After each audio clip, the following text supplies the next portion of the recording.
All right, in the interest of time, I think we'll get started now. So I want to welcome you to the NASEO Electricity Committee webinar, CTC Global and Google's partnership to deploy advanced conductors.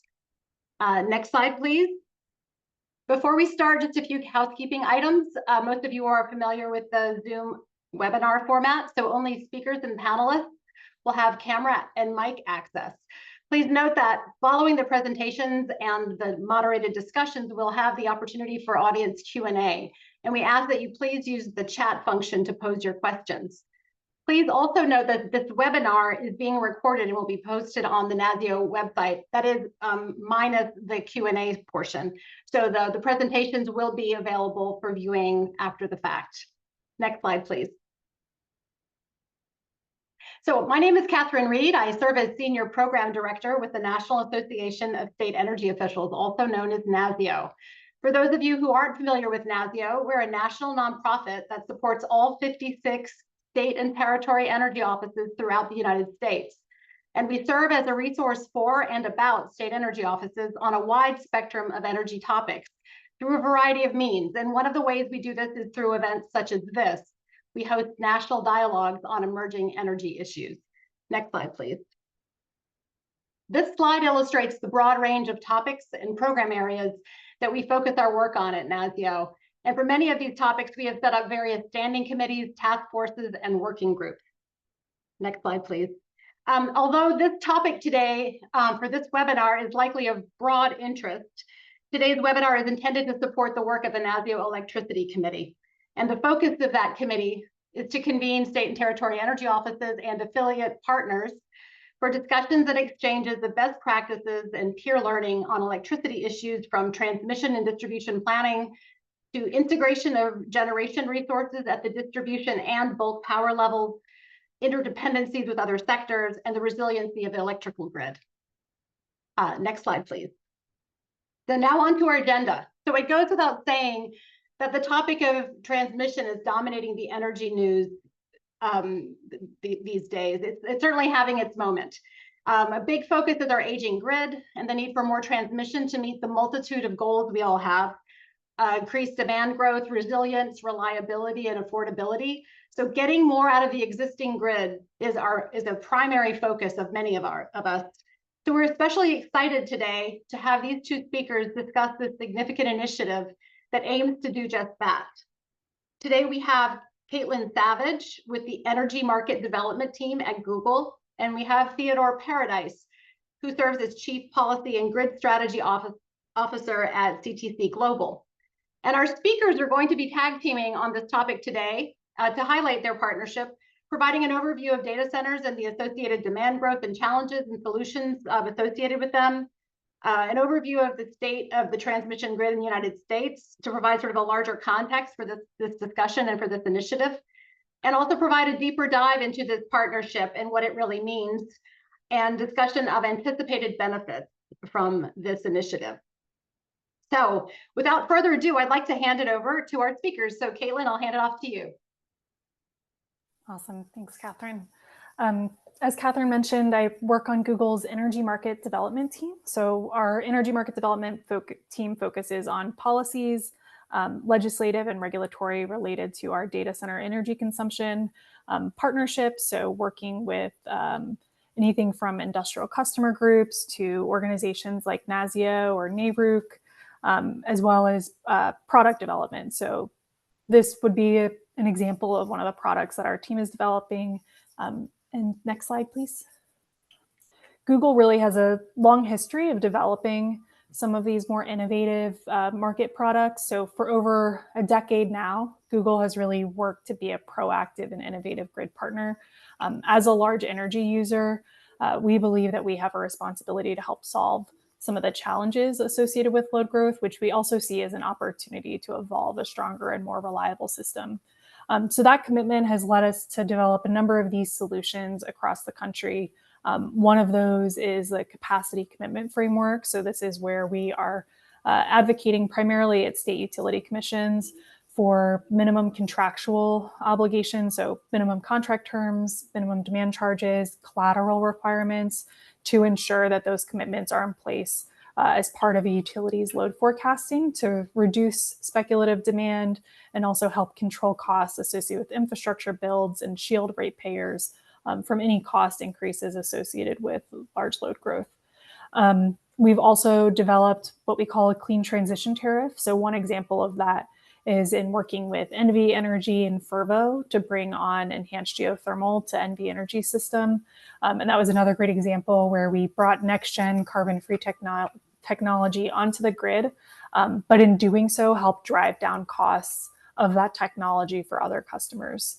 And then most recently, Google has announced a collaboration or an investment with Tapestry, which is a Google moonshot startup sort of under the Alphabet umbrella to essentially bring AI to PJM interconnection studies with the goal of integrating AI to speed up interconnection of generation and provide some of these overall system benefits. Next slide, please. So it's really incredible to see the amount of innovation that's occurred in the last 100 years between phone, cars, computers, maps, and our grid, particularly on the generation side. Next slide, please. But today, the wires that we are using are actually using the same technology that was first invented over 100 years ago. So this initiative that we are working on with CTC Global is intended to innovate the system as a whole and address kind of this overlooked aspect of the system from a corporate energy buyer's perspective, which is the wires themselves. Next slide, please. The scale of this challenge is pretty incredible, which is one of the reasons collaboration with state energy offices is so critical. The US transmission system used to be the world's largest machine. A few years ago, we were surpassed by China. I think many of you have probably seen that graph that compares US generation and bringing new generation online over the last few years in contrast to China.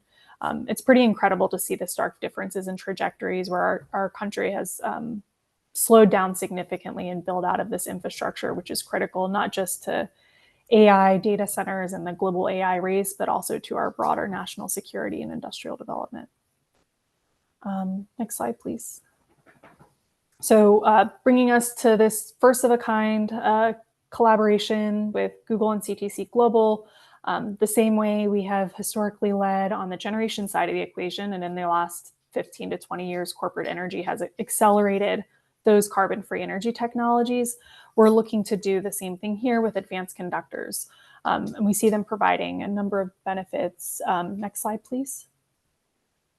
From a speed, reliability, and cost perspective. So from a data center customer point of view, the speed to capacity is critical. These are technologies that can be installed in months versus years, significantly reducing the risks of delay associated with greenfield transmission projects, but also providing these broader system benefits. So not just benefits to reliability by reducing things like wildfire risk and using more modern technologies, but also cost. There's some really incredible case studies that Theodore will be presenting to talk about some of the system-wide benefits from a cost perspective of installing advanced conductors. Next slide, please. Cool. With that, I will turn it over to Theodore to talk more about the technology, and then towards the end, we'll talk more about the specifics of this initiative. Great. Thanks, Kaitlin. It's nice to be with you all today, and Catherine and Camille, thanks for having Kaitlin and I join your members and others for this webinar. So this is exciting, and I don't want to presume that everyone knows what an advanced conductor is or capabilities. Kaitlin started to hit on these things and why they are transformative and exciting for addressing load growth quickly. So we're going to go into a little more detail on the technology itself. So CTC Global overview. CTC Global, world largest manufacturer of the component that makes advanced conductors work, the carbon composite core of the conductor. And I'll talk a little bit more about the essentials of the technology in a moment, but we're headquartered in Irvine, California. We are a US company. We have global manufacturing. We've deployed over 124,000 miles of ACCC advanced conductor around the globe. Next slide, please. And with that deployment, we've had over 65 countries involved, over 30 states, over 55 utilities in the United States. And we've had extensive testing of our product, not only the 124,000 miles, 125,000 miles of deployment, but extensive testing over time because, of course, reliability, safety, resilience of advanced conductors are a critical part of the story. And you see that on the right side of this slide. Next slide, please. So I mentioned some of those partners. This is a nice, logo mashup of folks that kind of makes the point quickly. Advanced conductors are widely used around the globe. Obviously, the deployment stat makes that point. But one of the things we see is most of that deployment is not within the US, even though we're a US company. 92% of that deployment is around the globe in Asia Pacific, India, in Europe, in Bangladesh, in the Middle East, all over the globe. And that's, addressing load growth and first-time electrification. But this is a product that allows economies to add incredible amounts of transmission capacity in a very cost-effective way, which is why we see it used all over the globe to meet those electric growth needs. Next slide. Okay, so let's do the quick 101 here about the technology. And really what I mentioned before was that core of the transmission conductor. So on the left, you see what Kaitlin was talking about. The steel is a design that goes back to the beginning of the 1900s on the telegraph poles, essentially. And that creates the strength, and aluminum was put on that to move the energy. Steel reacts with the heat of moving electrons through. We see that in an electric stove. If you put more electrons through, the metal gets hot, it turns red, it creates heat. Well, the same thing happens in power lines, and that makes the steel more malleable. It begins to sag. It creates a thermal limit. By replacing that steel a couple decades ago, what we found was we had something that was much stronger than steel. We have our modern aircraft, fighter jets made out of carbon fiber because it is such a strong material, and also a material that doesn't react with heat, and then also a material that's much lighter in general. So at the same weight, you can put more aluminum on the conductor. It can move twice the power in the existing right-of-ways on the existing towers, and that can be done, as Kaitlin mentioned, in a matter of months. So instead of building a whole new transmission line to double that capacity, which can take 7 years or 10 years or maybe more, you can put these advanced conductors up instead and create a tremendous amount of transmission capacity. Next slide, please. So why does that matter? Transmission, sometimes people hear additional transmission capacity and say, well, we need more generation. Well, exactly. Right now, we have this period of historic load growth, and we have a historically full interconnection queue. And you'd think those two would just match up, but there is a gulf between the two, and that's the transmission system. So the stories you see of long times to interconnect new generating resources, really high costs, difficulty, even getting into co-location of resources and load because it's so difficult to do the transmission part, is really a transmission story. So getting the transmission done much faster really enables the generating resources to come online and serve load, or for existing generation to be moved to serve load past transmission constraints that we see on the system. So by doing this, we're doubling the capacity in the right-of-way.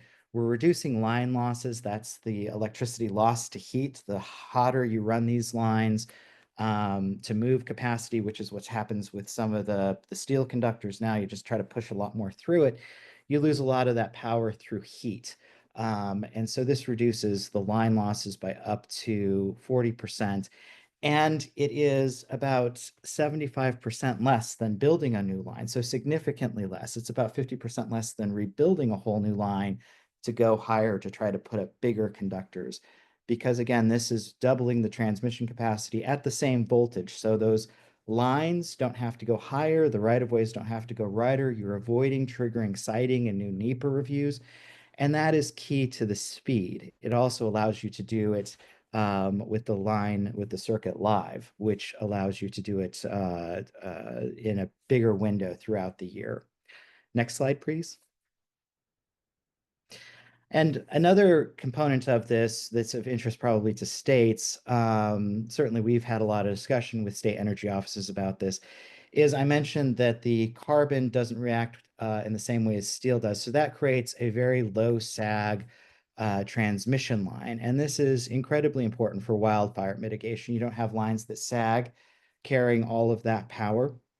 And then it's also important for wildfire survivability because the lines don't sag lower to wildfire conditions that might be under the lines in the right of way. Next slide, please. And we've all talked about resilience. I know a lot. Resilience is super important. There are a lot of storm impacts we see, whether it's hurricanes, tornadoes, wildfires. And I mentioned the strength of carbon fiber as a material. So we see that carbon fiber, ACCC, advanced conductors provide incredible resilience that we have not been used to seeing with transmission lines in the past. And here are just a few examples: staying intact and that tension keeping the towers up in 100-mile-per-hour windstorms. The middle slide was in NV Energy's territory. This is a wildfire that burned the towers to the ground, but the lines remained undamaged, so they were able to be lifted and put back into service. The right side is a picture from Oklahoma from 2013. This was a tornado strike where a large metal object was thrown up in the line. The tension remained intact. The towers remained in place. You can see the aluminum shredded around it, but the carbon core remained in place, and that allowed for a splice to be done and the line to be put back in service in a matter of hours instead of weeks. So we also see some other benefits that come along with just the capacity and the efficiency. Next slide, please. So Kaitlin mentioned some case studies. I'm going to hit on 3 real quick here. The first one was AEP. This was EEI Project of the Year back in 2016. This was 240 circuit miles, 1,440 miles of conductor to quickly increase capacity. And it saved significant amounts of money, $43 million, while increasing that line capacity. And then also the amount of reduced losses equated to about 34 megawatts of generation being delivered to load as opposed to being lost as heat. And that itself saved about $15 million each year going forward in that avoided line losses. So initial savings on the project and then continued savings with it, and of course adding capacity quickly. Next slide. This is a Southern California example. This was a reconductor of 411 miles of 230 kV line.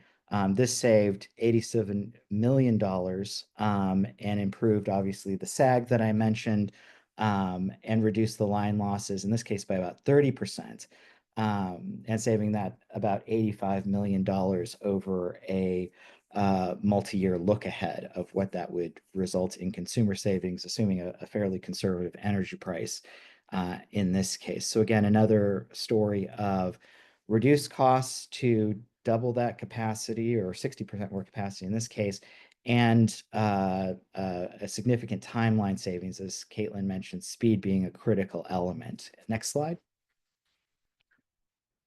And as I mentioned, a lot of the advanced conductors that we see deployed are around the globe. So this is a very recent example. This was started in fall last year and was done in the Netherlands by Tenant. This was live line 380 kV to increase capacity. First capacity was added in November as they replaced each part of the circuit, and was finished by May. So decreased the line losses again by 30%, and was able to be done in a matter of, again, a handful of months versus 7, 10, or more years. And again, that is really part of the big story here. And I'll come back to this later in the webinar, but it's not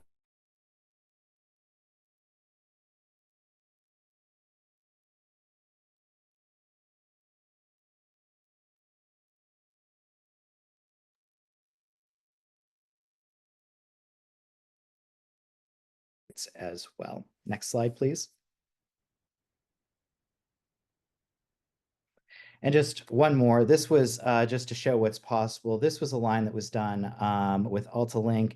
The line was almost ready to be strung, and they needed additional capacity. So they switched out the line conductor that they were going to use with ACCC and just quickly added transmission capacity to an almost completed line.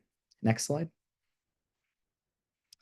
And so these are the kind of the upsets, the before to after of the traditional conductor to what we have now, with the operating capacity, the lower line loss, and the much faster with the wildfire risk. Next slide. And that is the installation that we've seen globally to date that I mentioned, summarized. But to Kaitlin's point, this partnership is aiming to accelerate that to help us address the significant load growth that we see in the US now. So with that overview of kind of what this is and what it enables, I'm going to hand it back to Kaitlin to talk about the partnership more and how this can really be a big impact for load growth states, of course, Google. Awesome. Thanks, Theodore. So we'll talk a little bit more about the specifics of the RFI in subsequent slides. Essentially, this initiative will be open to responses from utilities, state governments, economic development authorities, and independent project developers. So we're really looking for that collaboration to identify the most impactful transmission projects, specifically in regions where Google operates, that can either enable interconnection of new industrial load, including data centers, interconnection of new generation, but also providing some of those speed, reliability, and cost savings benefits. The RFI was issued last month. Responses are due July 14th, with an RFP to shortly follow in August. I think maybe next slide. And there's kind of 3 prongs of support that we're offering through this initiative. The first will be cost assistance to help fund the material costs associated with CTC Global's ACCC Advanced Conductor. The second is workforce training. Some of the feedback we got from utilities is that they hadn't worked with the technology before. So we will be training linemen to ensure that they are fully prepared and equipped to install this technology. And then the last piece, I think we recognize that a lot of utility planning departments are, overburdened with ongoing interconnection requests for both generation and load. So we'll be paying for the technical studies and then also providing kind of in-kind technical assistance to ensure that they are fully equipped to evaluate whether CTC's technology makes sense on their system. Next slide. I think one of the most frequent questions we've gotten on the RFI from states in particular is what level of detail needs to be provided. And just before we get into the RFI criteria, I think at this early stage, we're casting an incredibly wide net for projects, in large part because a corporate energy buyer has never really engaged in the transmission space before. So you can think of where we were maybe 15 years ago on power purchase agreements. There wasn't really a model for corporate energy buyers to offtake solar projects. Instead, it was a lot of indirect transactions. And what we're trying to do today is stand up a model where corporate energy buyers can invest in building a stronger, more reliable system from a wires perspective. So we're casting a very wide net for these projects. And to the point about states responding to the RFI, I think any kind of response, whether it's just saying, hey, we are interested in this technology, we are, our economic development authority is encountering problems with whether interconnecting new load or interconnecting new generation at the distribution level or whatever that looks like. Here's the problem we're facing in our jurisdiction. and we want to collaborate with the utility, I think that's an incredibly powerful signal to send to the overall market. You look at things like nuclear, and maybe a year and a half ago, hyperscalers started to really engage in the nuclear industry space. And now it's, a topic where incumbent utilities are working in an environment where they feel empowered to explore nuclear technology in a way they may not have felt a few years ago because of changes in dynamics with whether it's governors or utility commissions or state energy offices or whoever else, these stakeholders that they are very responsive to, their expectations shifted. And I think we are also trying to similarly shift expectations here and using the most advanced and most cost-effective transmission technologies. As far as responding to the RFI itself, from a state office perspective, you might not have all the information you need on specific lines, but just having any kind of signal that we can bring in hand to a utility to say, hey, we recognize this RFI is moving at an incredibly accelerated pace, in part because I think we recognize that there is an urgency to this issue if there are grid constraints, and that's impacting regional economic development opportunities. We want to be a collaborative partner in helping resolve those constraints. And having that signal in hand is a really incredible first step to help us identify the landscape, which opportunities are most viable, and we'll be focusing on markets that have support from utilities, but that state support will also be a critical factor in deciding where we dedicate resources for this first round of projects. So we are looking at existing lines, so reconductoring opportunities within existing corridors. We're also looking at new greenfield lines. We are focusing almost exclusively on geographies, whether transmission footprints, where we have operational or planned Google data centers. That information is linked in the RFI, but say for example, we don't have Google data centers in Pennsylvania, but we are active in PJM. We would still potentially be interested in evaluating those opportunities if they fall within the wholesale markets in which we have an existing footprint. Strategic alignment, so providing that broader holistic set of benefits beyond interconnection of Google data centers, but providing cost savings to other customers. Timing, so we are looking to identify projects this fall and potentially commence development before the end of the year in order to unlock capacity in a 2026-2027 timeframe. I think if there are very large projects that provide a compelling value that may have longer commercial operation dates, we have some flexibility there as part of us casting a wider net. And then regulatory considerations and value recognition.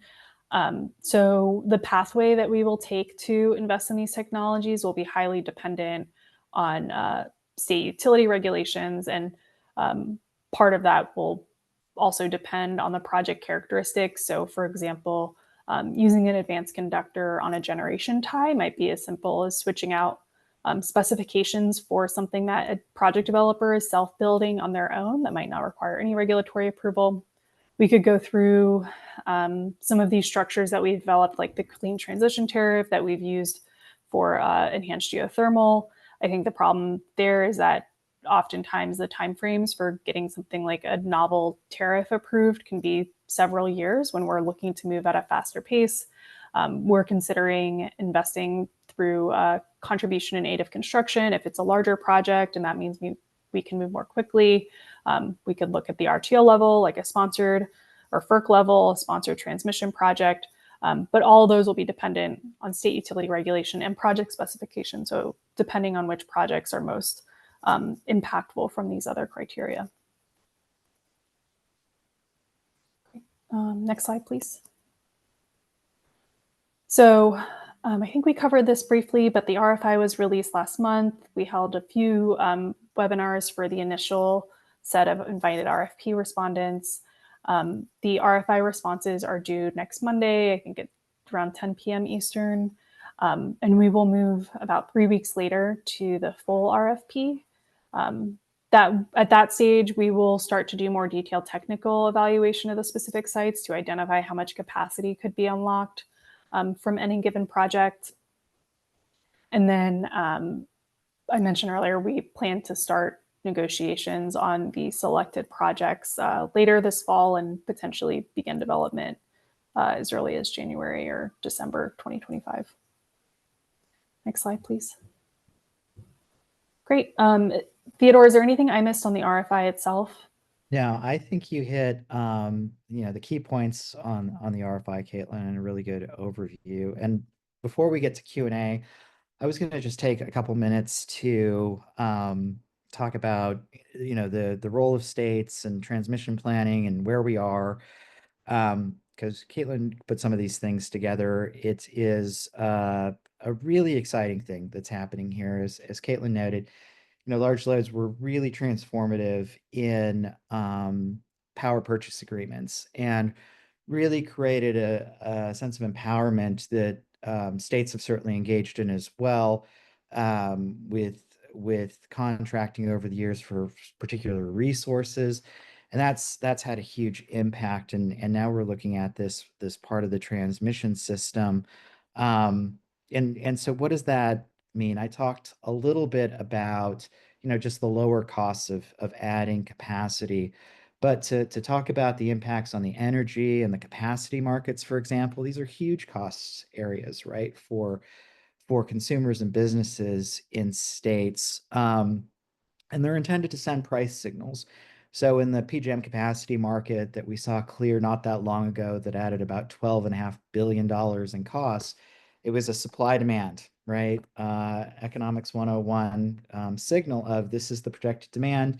Here's our supply. In that case, there was over 30 gigawatts with approved IAs, interconnection agreements, which is, kind of the process that people talk a lot about.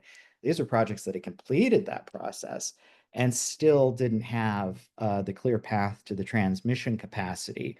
So when we create that transmission capacity, we are not only creating the space for generation to interconnect to serve new load, but also then addressing the price signals in the capacity markets, in the energy market, which are designed to show when there is that mismatch. And obviously, there's been a lot of discussion around reliability, and trying to add capacity. ICF did a study that was released in May that noted a 70-some% increase in load between 2023 and 2030. That's huge in a world where we've seen a percent increase or even flat in some years with energy efficiency. So it's a really big pivot. And they noted in that study the implications were adding 80 gigawatts of new generation every year from 2025 to 2045. That gives you sort of a sense of the scale of what we're talking about here in terms of power growth. But there's a really good story here, I think, for consumers and businesses too, because large loads actually can help move transmission rates down because it's a big customer that changes the math, and that transmission rate is allocated to these large customers. Transmission's a critical component of it. So that's one. Two, I talked about being able to move power around the system. When we had the hot week, not too many days ago, we saw that reflected in the energy market prices. You saw $1,200 megawatt hour in New England, $5,000 a megawatt hour in PJM, $2,000 a megawatt hour in MISO, as opposed to $20 to $30, right? Those are big costs. That's billions of dollars. And at the same time, you saw lots of wind and SPP. Those numbers were really blocky in some cases, and they really reflected the lack of transmission capacity to move power around, in addition to not having the headroom to interconnect some of the new resources. So the cost saving story here, I think, is significant. And what Google and CTC are doing together isn't just this, it's really intended to be a catalyst to bring that type of transmission capacity benefit, yes, to this particular, RFI and RFP, but then really spur it forward. As Kaitlin mentioned, some great examples with nuclear and how that really has changed the story as Google's talked about nuclear, and folks have been much more focused on those kinds of solutions now. We see the same potential here with advanced conductors. The role of the states for you all is so important. I was at an RTO for 15 years working on transmission planning and operations and NERC regulatory issues, and have had many utility clients in my career. And I can't overstate the importance. This is not new in terms of the role states play. This goes back, for as long as I've been doing this. Utilities, RTOs are always looking at what are states supporting, what do states want to see, what are states advocating for. These are incredibly large tea leaves for folks to look at to see where the direction of things are going. And so states play a huge role in creating that signal. And with this RFP and this RFI, you all have an important role to be talking about this, to be setting out a signal, again, for this and going forward, as we see this as a catalyst, much like we see in other areas, again, as Kaitlin mentioned, with nuclear being an example of that, or other forms of energy. So really important role for the states to be involved here, obviously, in your interest with the cost of energy. Electricity is an essential service for health and safety and economic development and growth at the state level, obviously a national security issue at the federal level as well. So with that sort of why it matters wrap up, I think we are getting close to the Q&A. Catherine and Kaitlin, anything else that I've neglected to mention in that knitting of our different threads? No, I think you covered it well. Well, thank you both so very much.